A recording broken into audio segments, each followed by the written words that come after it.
코미디 편견들이 좀 있죠. 우리는 웃음을 주는 사람들이지 우스운 사람들이 아니잖아요. 사업도 마찬가지고 서바이벌 프로그램 열심히 했던 거는 다 버리고 이것만 하는 거야. 저 새끼들한테 내가 어떤 사람인지 보여주겠어. 비웃고 인정하지 않고 디감을 하고 깎아내리는 사람들은 본인의 꿈도 이룰 수 없는 사람들인 거예요. 안녕하세요, 한석준입니다. 우리 삶에 진짜 필요한 지식을 전하는 지식인 초대석, 오늘은 천재적인 두뇌를 갖고 있는 예능계의 대표 브레인 장동민 씨를 모셨습니다. 어서 오십시오. 아유 반갑습니다. 또 이런 자리에 초대해 주셔서 형님 감사합니다. 다른 연예인들하고 얘기할 때와는 정말 다른 사이드의 할 말이 장동민 씨는 꽤나 많은 분이어서 이걸 좀 기대를 했습니다. 아유 감사합니다. 네, 물론 연예인들이 우리는 항상 어딘가에서 선택이 돼야지 돈이 벌리는 사람들이니까 그게 불안해서 다른 사업을 하는 경우가 참 많잖아요. 네, 맞아요. 장동민 씨가 사업을 할 때 야, 이거는 뭔가 다르다 이런 생각을 굉장히 많이 했었거든요. 그 첫 번째로 그 생각이 들었을 때가 세차장 했을 때예요. 어떤 이유였습니까? 어렸을 때부터 어머니 아버지는 힘든 그 노동일을 하셨는데 부모님 굉장히 열심히 사셨잖아요. 근데 그런 거 봐서는 열심히 한다고만 해서 돈을 벌 수 있는 건 아니구나라는 생각을 어렸을 때 알았던 거죠. 뭔가 남들과는 좀 다르고 남들보다 좀 더 앞서 나가는 뭔가 있어야 되는구나라고 생각을 했죠. 그러니까 그러면 그 어떤 부유한 거, 안정적인 삶, 돈 이런 거에 대한 열망이 장동민 씨의 어떤 내재된 능력을 깨웠다라고 볼 수 있는 거네요. 그렇죠. 잘 살고 싶고 당연히 뭐 그렇잖아요. 근데 어머니의 눈물? 고생하시고 저희한테 못해준다라는 미안함? 부모로서? 이런 것들을 좀 많이 봤어요. 부모님한테 그냥 얘기를 했어요. 우리 집은 긁는 것 같다. 그건 몇 살 때예요? 그게 한 초등학교 들어가기 전에.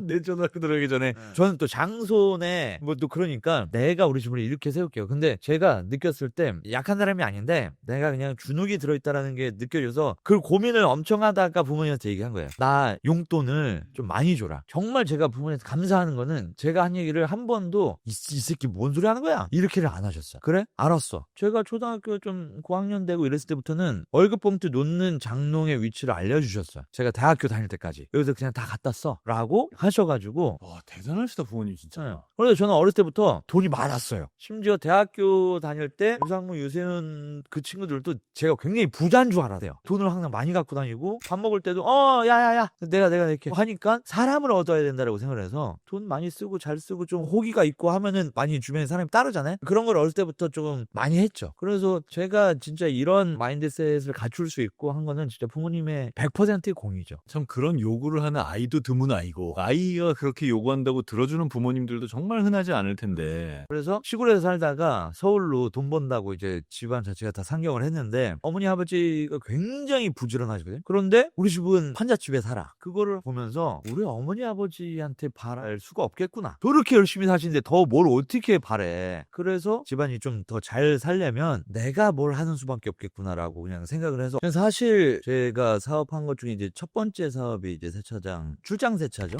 2004년도에 그 되게 빨랐어요. 네. 그게 제가 대한민국 최초로 출장 세차를 만든 거예요. 그때 그까이 그거 엄청 그까이 유행 때 거 아니에요? 네. 그죠? 데뷔하자마자 이제 그거 했으니까 친구들도 만나고 싶고 차도 그때 좋은 거를 하나 샀죠. 외제차 딱 사가지고 친구들을 만나서 딱 뭐 같이 드라이브도 하고 싶고 이런데 뭐 저녁에 나가려는데 너무 더러운 거야 차가. 내가 세차를 해야 되는데 누가 세차해.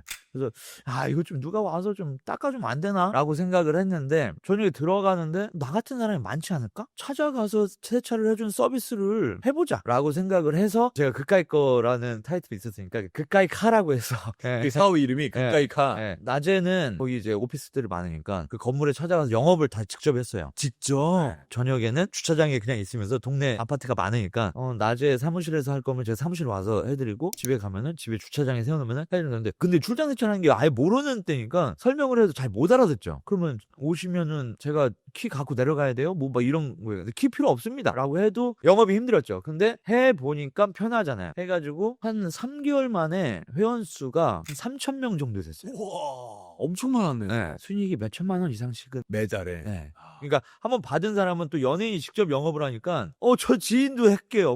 우리 직장 우리 대리도 할게요. 어마어마하게 막 퍼졌어요. 엄청 잘 됐죠. 돈도 많이 벌고. 그 세차를 하러 다니는 직원들은 몇 명이나 됐어요? 제가 친구들 만나러 가는 길에 그 생각이 나가지고 친구들한테 얘기를 했어. 친구들도 일을 하고 있었는데 야 때려쳐 해서 나랑 같이 해보자 해서 그 다음에 밑에 또 직원들이 어마어마하게 많이 생겼었죠. 근데 참 이게 전 재밌다고 생각하는 게 누구나 생각할 수 있어요. 근데 생각을 실행으로 옮기는 건 또 다른 얘기고 실행으로 옮겼을 때 그걸 수익이 나게 구조를 짜는 것도 또 다른 얘기란 말이에요. 어떻게 한 거예요? 근데 사업적인 거를 연구하는 거를 어렸을 때부터 좋아했어요. 뭐 예를 들어서 동네 빵집이 두 군데가 있었는데 한 빵집은 굉장히 장사 잘 돼. 근데 한 빵집은 장사 안 돼. 그걸 이렇게 봤더니 아침에 같은 트럭이 와가지고 빵을 내려줘. 같은 빵이야. 근데 한 집은 장사가 안 되고 한 집은 장사가 더럽게 잘 돼. 내가 한 6살, 7살 됐어. 그걸 가만히 계속 며칠을 봤어요. 그랬더니 잘 되는 집은 버스 정류장 옆이야. 그리고 안 되는 집은 좀 골목 안에 들어와서 있어. 아, 사람이 많이 다니는 곳에 있어야 되는구나. 뭐 이런 것들을 어렸을 때부터 그냥 보고 아, 저렇구나. 나는 한다면 이렇게 해야지라는 걸 어렸을 때부터 좀 생각을 많이 했었어요. 사실 개그맨은 유상무 씨 때문에 된 거고 저는 이런 일을 할 거라고는 당연히 가족들도 그렇고 친구들도 그렇고 주변 모두가 단 한 번도 생각을 해본 적이 없어요. 저는 원래 꿈이 어렸을 때부터 사업가였고 생각하면 무조건 해야 되는 사람이었기 때문에 2003년도에 군대 갔다 와가지고 복학해가지고 대학교 때 연극을 했으니까 연극적인 거를 사업적으로 좀 끌고 와서 엔터테인먼트 같은 거를 내가 해봐야 되겠다라는 구상을 하고 있는데 유상무가 KBS 공채 시험이 있는데 공채 시험을 같이 보재. 세윤이한테도 부탁하고 저한테도 셋이서 같이 하재. 근데 세윤이도 개그맨에 대한 꿈은 없었거든요. 배우나 가수를 하고 싶어 했어. 개그맨 시험을 보자고 하니까 아 싫다 했더니 그럼 도화만 달라. 그럼 도화는 줄게 해가지고 저한테 무슨 공주 역할을 시켰어요. 세윤이는 왕자 역할을 시키고 상무 자기는 왕 역할을 했어요. 분장을 해야 되는데 분장할 게 없으니까 지가 문방구에서 사고 와가지고 쪽두리 씌우고 집에서 담요를 갖고 와가지고 목욕 가운 한 것처럼 하고 어머니 그 루즈를 갖고 와가지고 여기를 빨갛게만 칠했어. 여자다라는 걸 티를 내는 거죠. 근데 그거를 보고 심사위원이 진짜 나를 쓰레기 보듯이 보는 거야. 그래가지고 아유 그 각설사람 같은 거 할 거면 꺼져 이러는 거야. 처음 시작이 무슨 노래를 불러야 되는데 노래 시작하자마자 아, 나가 그래서 내가 혈압이 10까지 받아가지고 나만 욕 엄청 먹었으니까 KBS 주차장에서 상무는 형 미안해 아 내가 괜히 부탁해가지고 했는데 제가 얘기했죠. 야 하자. 그 대신 내가 시키는 대로 할 수 있어? 난 시키는 대로 해야 돼. 1년 동안 다 버리고 이것만 하는 거야. 저 새끼한테 내가 어떤 사람인지 보여주겠어. 대학교 교수님한테도 얘기를 했어요. 교수님 저희는 개그맨이 될 거라서 수업 못 듣겠습니다. 교수님 얼마나 황당해. 그 대신 매 수업 시간마다 새 코너를 짜서 보여드리고 나가겠습니다. 그걸 해라. 동안. 교수님도 감사하네요. 네, 그죠. 그리고 저희 집에서 1년 동안 합숙을 하면서 그 다음에 다 이제 합격을 한 거죠. 그 나가 했던 사람은 만났어요, 그 다음에? 만났죠. 몇 개월 안 있다가 저희가 아마추어인데도 유명해졌어요. KBS 내에서. 그냥 저희 길거리에서 막 공연하고 막 그랬거든요. 그래서 꺼지라고 했던 분이 저희를 컨설팅도 좀 해주시고. 아 진짜 이거 완전 옛날 얘기네요. 그리고 다시 사업할 때 얘기로 돌아가면 사실 이제 2004년이면 우리 딱 KBS에서 같이 왔다 갔다 할 때잖아요. 근데 그때 진짜 장동민 씨는 개그맨 공채가 돼서 들어오자마자 확 떴단 말이에요. 그때쯤에 사업을 하겠다라고 하면 주변의 반응이 하지마. 네, 그렇죠. 하는 거나 열심히 해. 네, 맞아. 이런 얘기 했을 것 같거든요. 그럼 분명히 100이면 100 다 그 소리죠. 가장 절친이었던 그 유상무, 유세윤 그 두 분은 뭐라 그랬나요? 제 그런 능력치들을 대학교 때도 많이 봤기 때문에 저는 연극 공연 하는데도 협찬을 엄청 받아왔어요. 세트도 다 외주 맡기고 그런 거를 눈으로 봤기 때문에 저 사람은 뭐로 해도 하겠다라고 그냥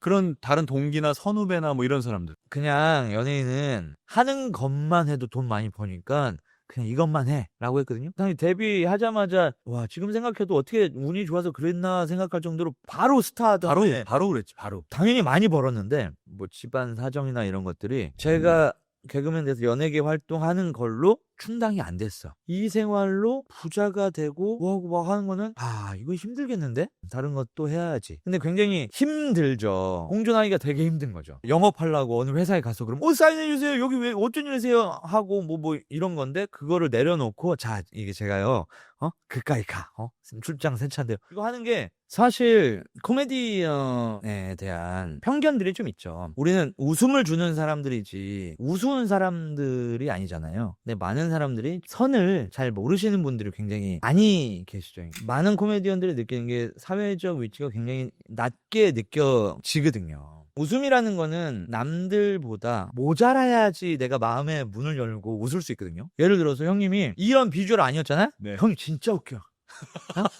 형님의 그 허당끼, 네. 완벽함 속에서의 그 허당끼가 엄청나게 웃긴 건데 마음의 문을 열고 내 속내를 보여주면서 웃을 수 있는 비주얼이 아니야. 남자 같은 경우에는 보자마자 느끼는 거는 뭐야 잘생겼는데 키도 커 왜 저래 이런데 뭐 웃기려고 했어. 그러면 내 마음이 일단 그렇게 되면 웃길 수가 없어. 근데 우리 같은 사람들은 누가 봐도 자기보다 좀 못난 것 같아. 뭐 그런 게 있어야지만 웃을 수 있는 거지, 편하게. 그래서 좀 하향 평준화가 되고 그 웃기는 거에 대한 게 이렇게 제가 설명을 하지 않으면은 본인들이 그런 마인드셋이 있었구나라는 걸 자체를 모릅니다. 모를 수 있겠네요. 그래서 봤을 때 이미 좀 하대야. 사회적으로도 그렇고 특히 이제 방송에서 더 심하죠. 저는 그런 거를 어떻게든 좀 깨보고 싶다라는 생각이 많이 들었었죠. 그래서 다른 분야에서도 좋은 활동을 하면은 그런 것들은 깨지지 않을까? 사업도 마찬가지고. 그리고 제가 그래서 서바이벌 프로그램 이런 거에서도 좀 열심히 했던 거는 이런 데서 두각을 나타내고 스마트한 모습을 보인다면은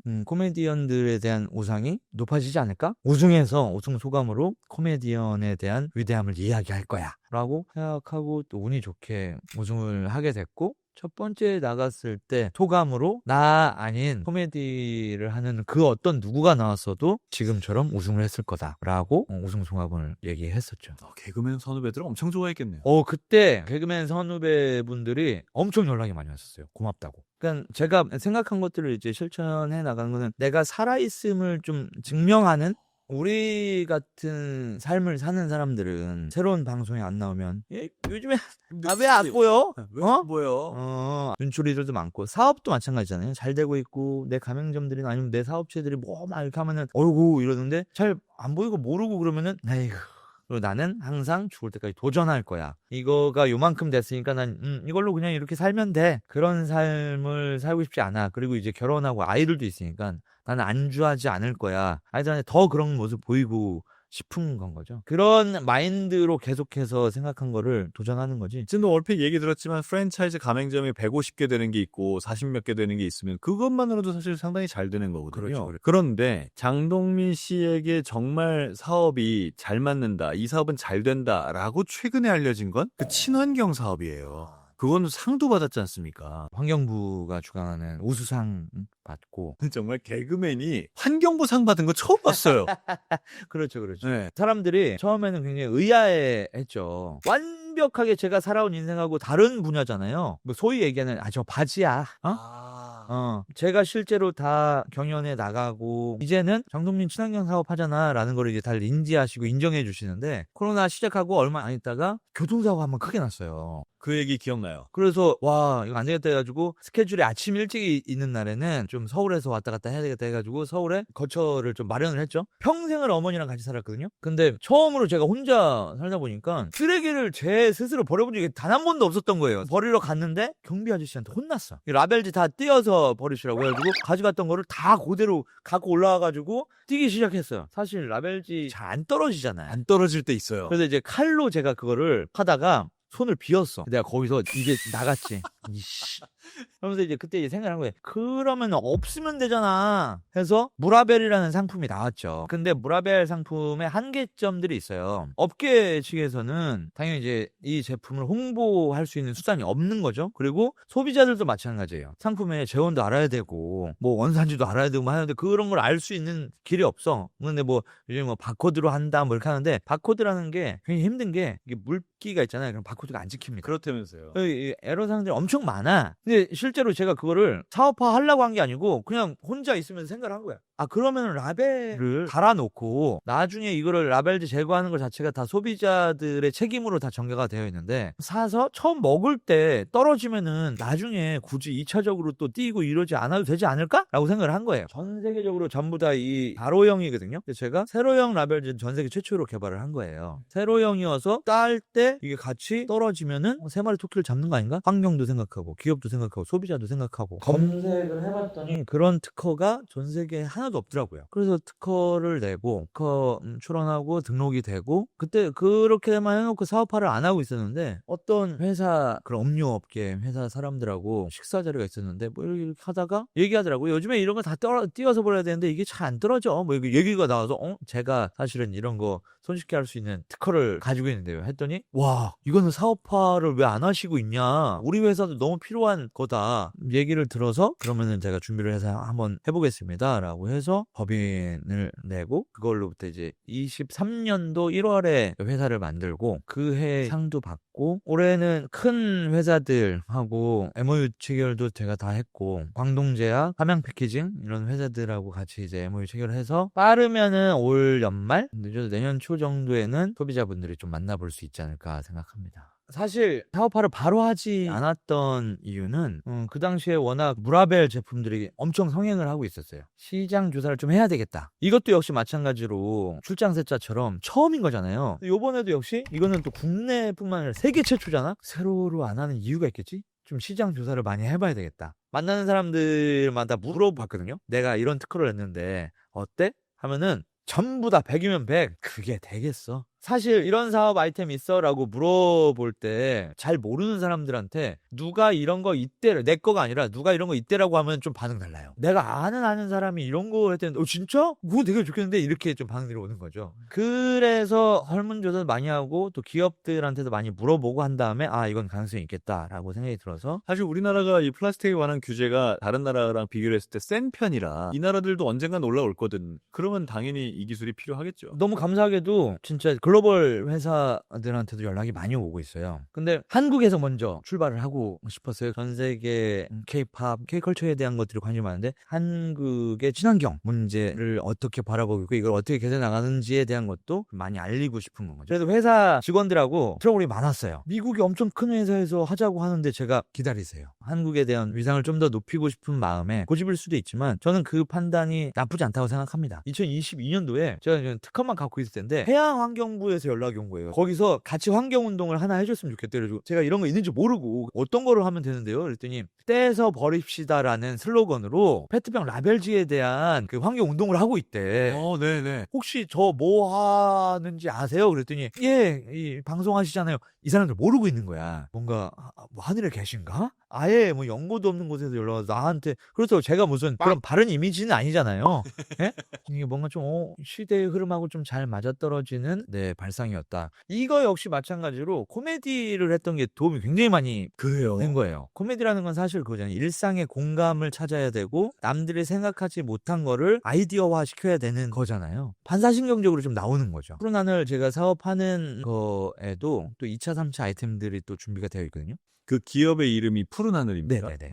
아유, 이름도 잘 졌네요. 제가 아이 그리고 다슬기를 잡으러 간 적이 있는데 지금은 다슬기 잡으러 가려면 어디 산골짜기에 가야 돼. 저희 어렸을 때는 집 앞에 나가면 다 아무 천에나 있었죠. 그게 우리 아이가 커서 우리 아이가 또 아이를 낳았을 때는 그 산골짜기에도 다슬기가 있을까? 아이를 보니까 조금 나도 좀 책임감 있게 뭔가를 좀 더 해야 되겠다라는 생각이 들었던 거죠. 자, 그러면 이렇게 오랫동안 정말 많은 다양한 사업을 해온 장동민 씨, 사업에 대해서 갖고 있는 해안이라고 해야 될까요? 판단하는 눈이라고 할까요? 요런 게 뭐가 있습니까? 사실 본인이 얼마나 그 분야를 잘 알고 있느냐가 중요한 것 같아요. 공학 박사들 뭐 이런 사람들보다 모를 수 있죠. 하지만 이게 왜 필요하고 이게 왜 있어야 되는지를 제 스스로 필요성에 의해서 제가 개발을 한 거다 보니까 그 부분에서는 제가 가장 전문가라고 생각을 합니다. 자영업이 됐든지 어떤 아이템으로 내가 이 사업체를 이끌어 가볼 거야 라는 생각을 했든지 간에 내가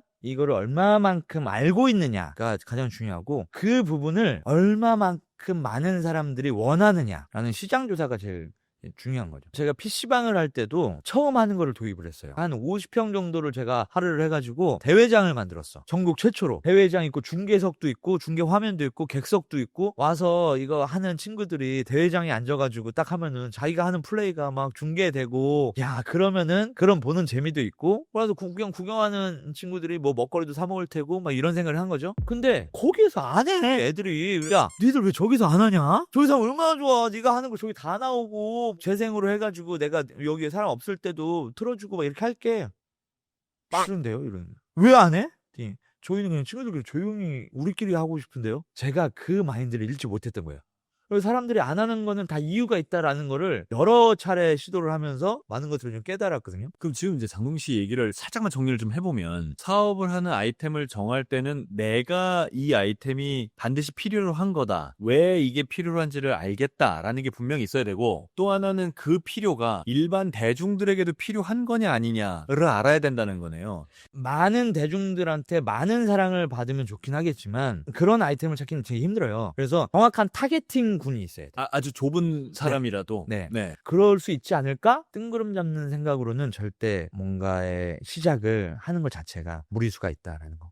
그 장동민 씨 하면 제일 또 회자되는 저는 10조 벌 건데요 이거잖아요. 그거 변함 없습니까? 이거는 어렸을 때부터 한 거였어가지고 뭐 한결 같습니다. 근데 그게 제가 처음 사람들 만나고 좀 사람의 깊이를 느껴보고 싶을 때 그런 얘기들을 많이 하는데 어렸을 때 장래희망 뭐 할 거야? 라고는 뭐 발표 같은 걸 많이 하잖아요. 예를 들어 어떤 친구가 저는 대통령 하겠습니다 라고 하면은 오 하거나 웃거나 뭐 대통령 네가 무슨 대통령이야 하겠군요. 대통령이라는 직업이 있잖아요. 나는 토르가 될 거야. 이런 걸 해. 그러면 걔는 웃어도 되지.